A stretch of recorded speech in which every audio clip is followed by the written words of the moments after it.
It's a baby boom at St. Joseph's Health Hospital. More than a dozen nurses and one doctor, all from the Women and Infants Unit, have recently welcomed babies of their own. My favorite story of the year is about this joyful coincidence, bringing big smiles to everyone at St. Joe's. There's something in the water in Syracuse. Or maybe it's in the nursery. It was just kind of funny because it was like a happy accident.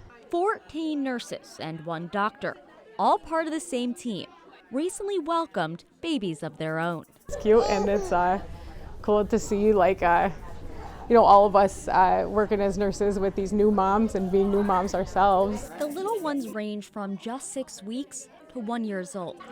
And together, these hardworking mothers make up a quarter of the Women and Infants Unit at St. Joe's. It was awesome, just like one at a time, learning that we were all pregnant. It's especially fitting for this team. They spend their days caring for new moms and babies, and now they're living that experience themselves. I thought I had it all figured out at first. I thought it was going to be a pro, and it turns out that you can never really be that prepared. From delivering babies to having them, it has been a special year inside these hospital walls. Not even chaos, just like so much love. A celebration of new life, teamwork, and the kind of bond that only grows stronger with every tiny heartbeat. I think all of our ovaries were bursting with love. I know. And that's not all. 2 more nurses are pregnant, so there will be even more babies coming to St. Joe's.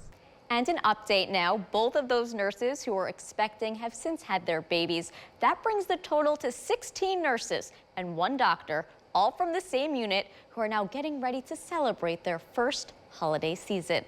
With my favorite story, I'm Rachel Polanski, News Channel 9. My favorite story of 2025 comes from our Veterans Voices special we do each November. It's our way of thanking those who served. And right now there is a push to find our fallen, those who never made it back from war. That effort has led to emotional homecomings right here in central New York, bringing closure to families who've been waiting decades.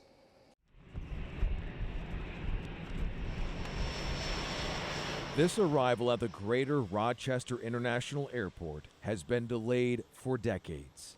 Yet American Airlines Flight 2320 is exactly on time for the family of Private Robert Budd.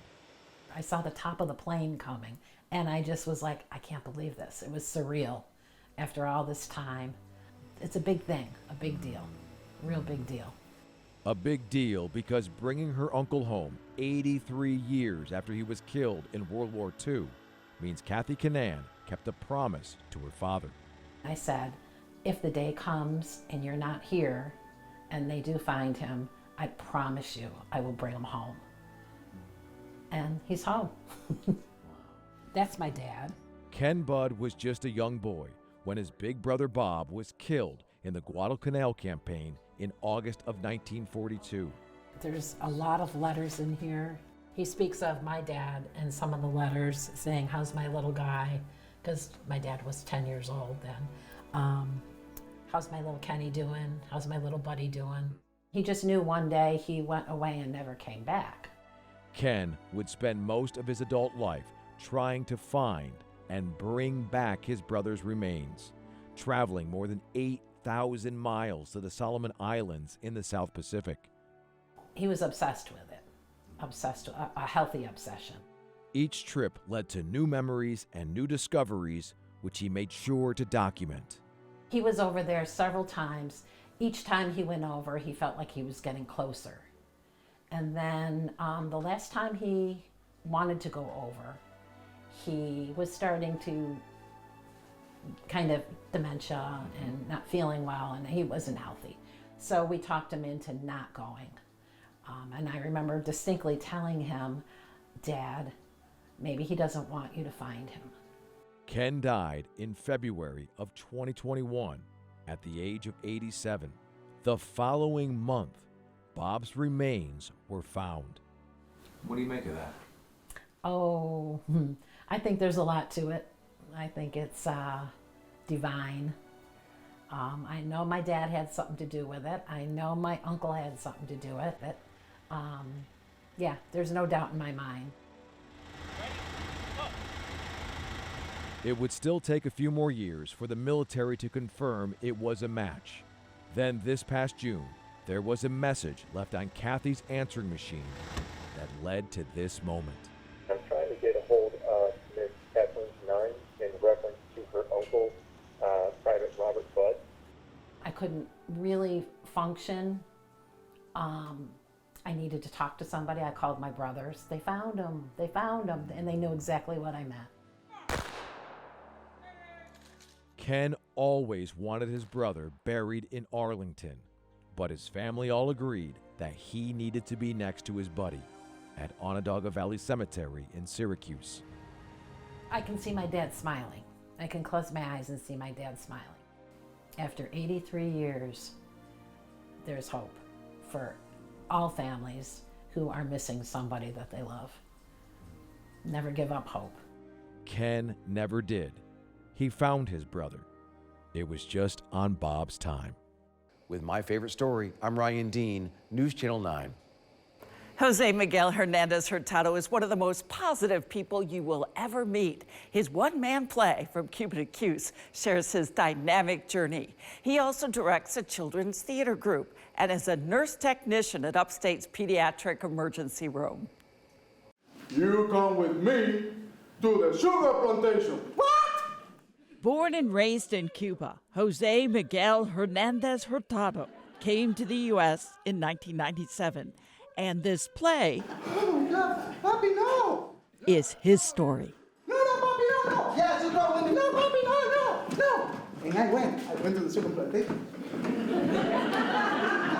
From Cuba to Cuse, the autobiographical one-man show brings laughter and tears. Oh, Mommy, you never come back home. But you are here with me, in my heart, forever and ever. I lost my mother when I was very young, like 5 years old, almost 6, and then my grandma taking care of me. I say that all my roses are in Cuba.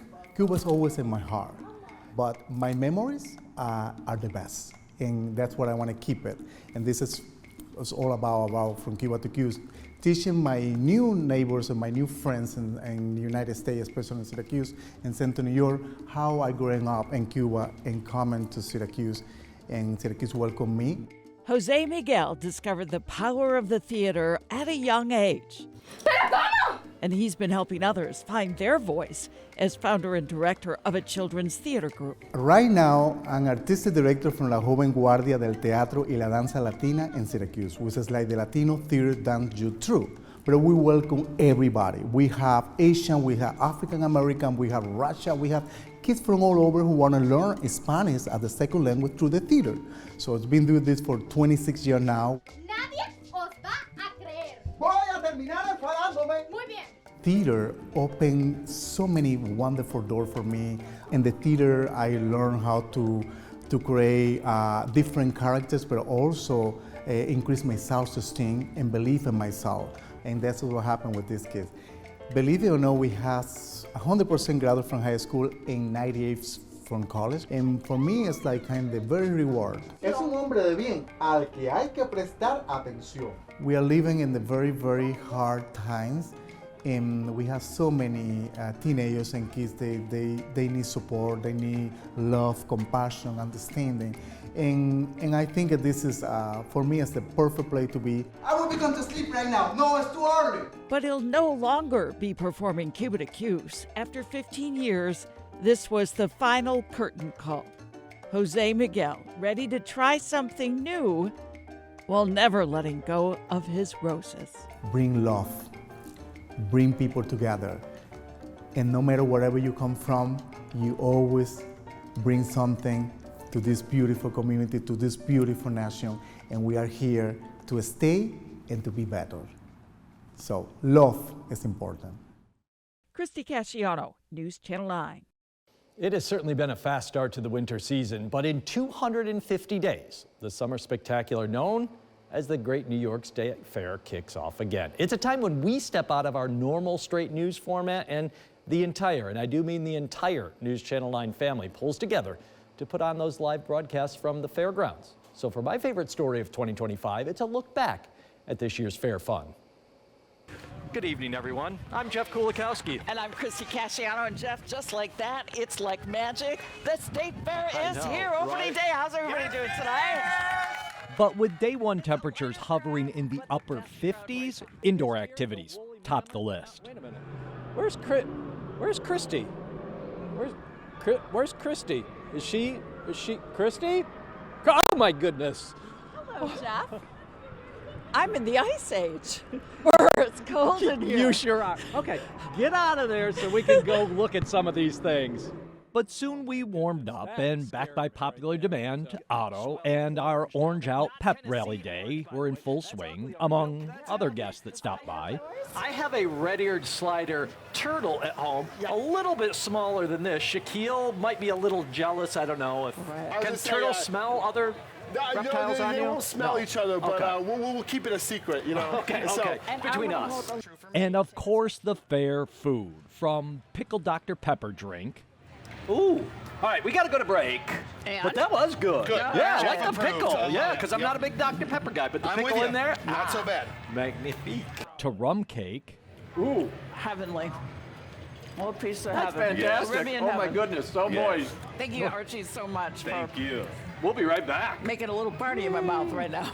And of course, plenty of New York dairy products. Because this is perfect, Jeff. Right. A nice cold cup of milk. There are already, cheers, salud. There are always long lines at the milk bar just for this. But it's not always perfect on live TV. This is a good blooper. I've never been part of one of these. Come here. Oh my gosh. I'm sorry. Who knows what might happen at next year's State Fair. We'll have to see. With my favorite story of 2025, I'm Jeff Kulikowski. Back in June, it was marsupial madness up in Oswego County with a missing wallaby on the run for over a week. Here's the story of how the local celebrity, Mac, got back home. She's sassy, stealthy, and severely stubborn. Mac, hey, sweetheart. She tends to do what we don't want her to do. And I don't know if that's because she's trying to be a stinker or if that's what wallabies do. After nearly 10 days of slyly bouncing through Oswego County, evading capture, a 7-person operation to locate, dart, and blindfold the marsupial was carried out to finally get Mac back. When she came running to my arms and we embraced each other, it was wonderful. I don't know if she enjoyed it as much as I enjoyed it, but it was anything but special. In the hours that Mac has been back, she's been pampered by those who love her, enjoying her time in a safe space and also getting a lot of her favorite treats. Mac's neighbors also happy to see her back home. But the space will be seeing some upgrades after her unsupervised sabbatical. One of the things we've done is we've upgraded some of the locks where they automatically lock themselves. The biggest thing we're looking into right now is increasing our camera security. Mac missing for over a week was stressful for Danny, but the wallaby stole the hearts of the many who spotted her springing about in the community. She's become very famous, and we definitely want to open up for the public to come and see her and to come and visit her in the future. But for now, she's hopping at home. Mac fans like myself had the chance to see her at the Great New York State Fair. With my favorite story, Kendra Brodus, News Channel 9. Severe weather is heading your way. It's something no one wants to hear, but better to know it's coming than not. Who's responsible for alerting Central New Yorkers of pending severe weather? The storm team here at News Channel 9 informs you of watches and warnings via television and the web, but it all starts with the Storm Prediction Center in Norman, Oklahoma. Here, meteorologists assess where the greatest risk for severe thunderstorms and tornadoes is going to be and label these areas across the country, assigning a threat level from low to high in the days leading up to the potential weather event. Once the day of the severe weather potential arrives, the Storm Prediction hands over the controls to the National Weather Service offices that are in line to deal with severe thunderstorms. Mark Pellerito, warning coordination meteorologist and lead forecaster at the National Weather Service in Binghamton, explains how the local National Weather Service offices take over the responsibility of issuing watches and warnings.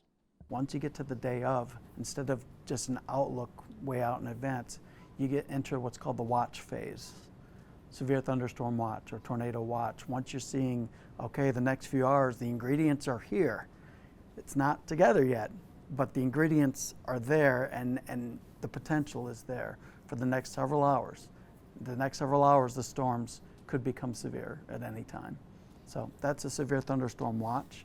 And that's what you guys. And a tornado watch. What about a severe thunderstorm or tornado warning? Once you get to the warning phase, you are looking at localized impacts, individual towns, cities, pieces of counties, and the radar is updating every couple minutes, and we're able to really pay attention to every single storm. And once we see the signature of a severe storm on radar, and or we're taking in reports from all of our trained spotters, from the media, and once we know that storm is severe or is it just about to be severe, we put that warning out for the next 30 to 60 minutes so that anybody in the path of that storm can take action. All the tools and data at the fingertips of the meteorologists allow them to see when there's an active weather day on the way. And now you know how watches and warnings are produced at the National Weather Service and delivered here to the storm team at News Channel 9. John DePasquale, News Channel 9. My favorite story is one that has been years in the making. It all started back in 2018 when I got a very special piece of mail to the station from, at the time, a very special 10-year-old. And this past summer, I had the chance to reunite with that young woman as she enters her senior year of high school. I received the sweetest letter from 5th grader Ella Winter. She sent me this letter in the mail. I'll read it to you. I think that when I get older, I'm going to study meteorology and become a meteorologist like you. That was 7 years ago in 2018 when Ella and I met on her first day of 5th grade. Hi, Ella. Hi, Ella. So you want to be a meteorologist? Yeah. Why do you want to be a meteorologist? Because I like weather. I just like Hurricane Katrina and all the hurricanes. And a few weeks later, she was up on the green wall with me helping out with the forecast. Cortland, it's 41. Syracuse, it's currently 45. A true natural that left a lasting impression on me. And now, Ella and I are reuniting again right before she starts her senior year at Camden High School. I'm so excited we're doing this. I know. It's been 7 years I know. since we've seen each other. I know. Like, how are you? I'm good. I'm good. You're entering your senior year. Yeah. That's not possible. I mean, the number one question, you still like weather? Yeah. Yeah. I found your letter. I still have it. I dusted everything off and I was like, not only did I find your Yes, letter oh my gosh. that you originally wrote me and the picture Aww. that you drew, but after you came and shadowed, I also found your Christmas card that you sent me. And Oh my gosh. I gotta tell you, I got such a kick out of this. So it was the Christmas card you sent me, but then you also drew. Now this is like manifesting. At least it better be manifesting. So what's your main interest? I like a good rain. I found our selfie with our matching glasses. Now that we're older and wiser. I'm so excited you came and we got to see each other again. You're gonna have to come back and help me do weather again, okay? Okay. All right. That's fine. Yeah, watch out. She is going to be a star. You've heard it here first. Ella Winters, you can't get a better weather name too. I know. It's perfect. It's meant to be. It's meant to be. Ella is on track to be one of, if not the top student in her class at Camden High School. I told her we look forward to hopefully having her as a storm team intern in the near future. Kate Thornton, News Channel 9. From state championships to national titles, it's been a remarkable year for sports across Central New York. My favorite story this year, though, is not about the titles won, but about a special bond one family shares on the wrestling mats. He's a kind grandpa. To 7-year-old Danny Hunt, Grandpa Dan is a best friend. In the 70s, though, Grandpa was far from kind to his competition, winning 3 straight New York State wrestling titles. I learned how to win. I learned what it meant to work hard, but I didn't have to be pushed to do it. Once I knew what was expected, it just came natural. I always loved working hard. 2 generations later, the Hunt family work ethic continues with young Danny. He would take me to his house, and then on his carpet, we would just practice moves and practice new moves. The practice has paid off. This past season, Danny added another New York State championship to the family tree, going 45-1. Danny loves to work hard too, so I love that. You got to find it in here, and I see that in him. And it's just a delight, you know, to see all the grandkids. But Danny, in particular, we have a connection because of wrestling. Fight, Danny, fight! With me being in the middle, I can look at each of them and think, I mean, it's the same person. They speak the same language. It's like their minds are melded. Wrestling is in the Hunt family DNA, but more importantly, it's the life lessons being taught to Danny. It helps me know that you don't always have to win things. You can also lose things and still feel good. A championship bond molded by more than just wins and losses. I couldn't help leave the gym in Camillus that day with a smile on my face. Danny sure lights up any room that he's in. Best of luck on the wrestling mats in 2026. And to the Hunt family, thank you for letting me be a small part of your family's bond.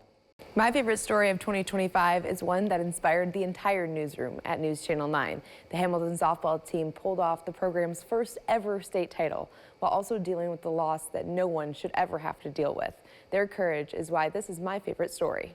I looked at him in the dugout and I said, the worst thing that has probably happened to any of you young people just happened. So now we're just going to play softball. At the end of May, the Hamilton softball team was changed forever. Their teammate, Izzy Catania, passed away unexpectedly. A teammate, family member, and a friend. I wasn't there for that conversation, but I know that somewhere along those lines they all decided we want to keep playing, and it's what she would have wanted. The Emerald Knights pushed forward in the season and won the section title less than a week after losing their number 18. But she was still with them on the field, the team bringing her jersey all the way to the state tournament. Just remembering that she's still part of our team and she's watching over us, that was really comforting for a lot of us, and we were playing for Izzy. But after a fast start in the championship game, Hamilton found themselves down by 2 in the bottom of the 7th inning. Alexis grabbed a couple people's hands and said, guys, we've got this. I said, what'd you say, Lex? And she goes, we've got this, coach. And they did, scoring 2 runs and rallying all the way back to take home the Class D state title. The very first thing I wanted to do was run into the dugout and grab her jersey. She was on my mind nonstop, no matter what. Everything about the game just all of a sudden got correlated to her. So every success was just that we did it for her. Everything was for her.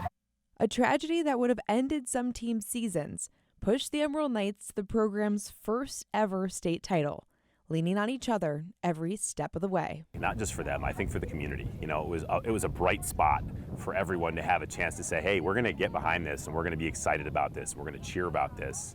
And it lets us forget the sadness for just a little bit, while they play. In Syracuse, Maddie Muschin, News Channel 9 Sports. Earlier this year, photographer Will Hool and I traveled to Washington, D.C., where local fallen officers were honored as part of Police Week. While I was there, I couldn't help but stop by an Irish pub, a brother bar of a Syracuse landmark. How are you? Hey, get in there. We're waiting for you. Those who don't know the Dubliner in D.C. are certainly familiar with the founding family. My father opened Coleman's in Syracuse, April 1933. Danny Coleman began pouring pints at his dad's Syracuse saloon more than 60 years ago. So after I got out of the Army, I said, what do you think, Syracuse or Washington? And Washington lost, and they got me. I'd say it's a win. Each city got a Coleman brother and bar. Danny opened the Dubliner in D.C., and Peter took over Coleman's. My brother was like my best friend. I used to talk to him at least once or twice a week. And I don't know who was more full of crap, him or me. Full of character is more like it, and what stories to share. This pub's proximity means its patrons are power players. If you go out to the main bar, you'll see there's 2 oil paintings of 2 really handsome men. One is Tip O'Neill, and the other one is me. Here, no labels like Republican or Democrat. Everyone's Irish. The one with the most famous Irish heritage is Barack Obama. He came out here on St. Patrick's Day. Oh, Mr. President, how are you? What are you doing? Looking for your apostrophe? Obama. Oh, ha, ha, ha. A moment memorialized on the walls, surrounded by so many Syracuse shout-outs. My favorite, the Tip Hill traffic light. Tell them a story going back to 1920, the stone throwers. Green on top, Irish rule. Daniel Coleman is Danny's nephew, Peter's son. This is called the Coleman Terrace. Now the general manager here at the Dubliner. You know, the Dubliner and Colemans are iconic, and they come to expect the same hospitality when they come in D.C. Coleman's charm, whether it's on Tipperary Hill or Capitol Hill. In Washington, D.C., Andrew Donovan, News Channel 9. My favorite story of the year is the president's tariffs messing with wedding dresses. I checked in with Bliss Bridal in Baldwinsville to see if it's costing brides more to say I do. Rising tariffs are costing some brides a pretty penny to say I do. The highest tariff that I've seen so far was $350 for a wedding dress. Something Gina Bush, owner of Bliss Bridal and Formal Wear in Baldwinsville, knows all too well, with about 80% of her store's inventory shipped from overseas. Some of the companies are trying to handle the cost themselves or just give a little bit off to us, and then other companies are hitting us with it all.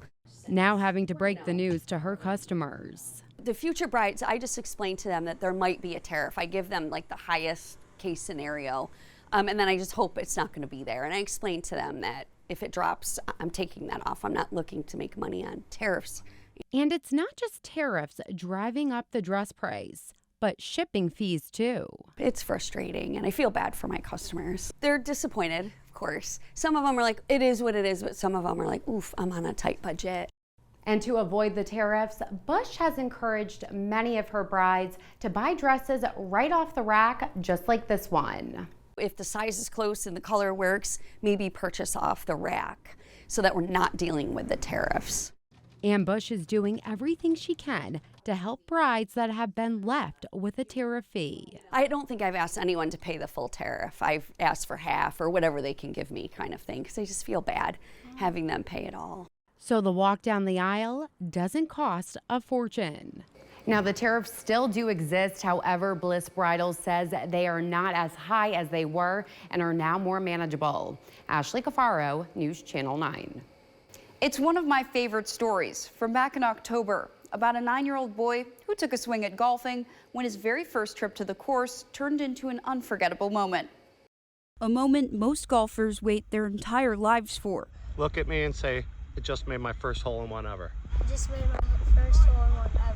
9-year-old Donato Patty achieved on his first swing ever. He told me that he's never played golf. He's been out and he's hit balls and he's gone to the driving range. Donato's already a star on the ice, but when his neighbor invited him along for a quick 9 holes, after a little coaching, I'm like, Donato, put your hands the other way, because they were the wrong way.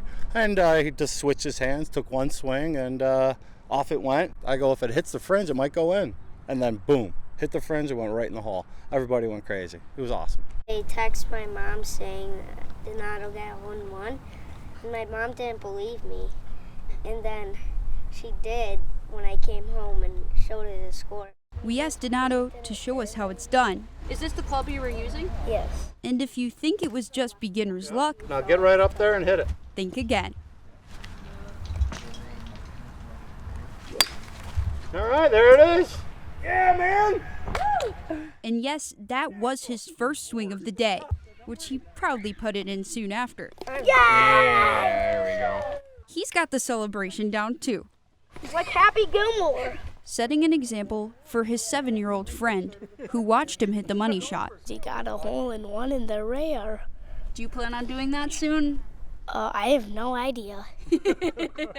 And while Donato's still playing hockey, Maybe keep golfing until I'm old. after all, he's a natural. While he's too young to buy a round of drinks, Donato's neighbors still celebrated afterwards at the Blarney Stone. Allie Elkins, News Channel 9. My favorite story of the year is about a very brave boy, just 6 years old, battling cancer. This was a special day. Little David Ingram Jr. opened up to me, and he shared his deep admiration for his father, a lieutenant at the Liverpool Fire Department. This story is about first responders giving David strength to fight a rare and aggressive disease. 6-year-old David Ingram Jr. has always looked up to his father, a lieutenant at the Liverpool Fire Department. From the moment he was born, David has been surrounded by first responders. To give him strength to battle his cancer diagnosis, they showed up in full force at the Children's Hospital. It's pretty good, and it was pretty fun to see everyone and just come here to get better. This diagnosis has been daunting for David and his family, but they are determined to surround him with as much support and love as they can. There's always an end goal. So the fight is there, the goal is there, work to get to the end. David Ingram Sr. has been fighting fires for 16 years, feeling proud to be a role model for his son.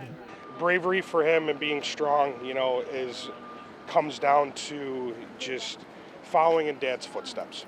And he knows that without the support from his family and everybody, his emergency services family, being brave is part of the job. And you look up to your dad. Can you talk about how proud of your dad you are? Yeah. It's just been so fun, and I just want to keep fighting and fighting like every day. That's right, you are going to, baby.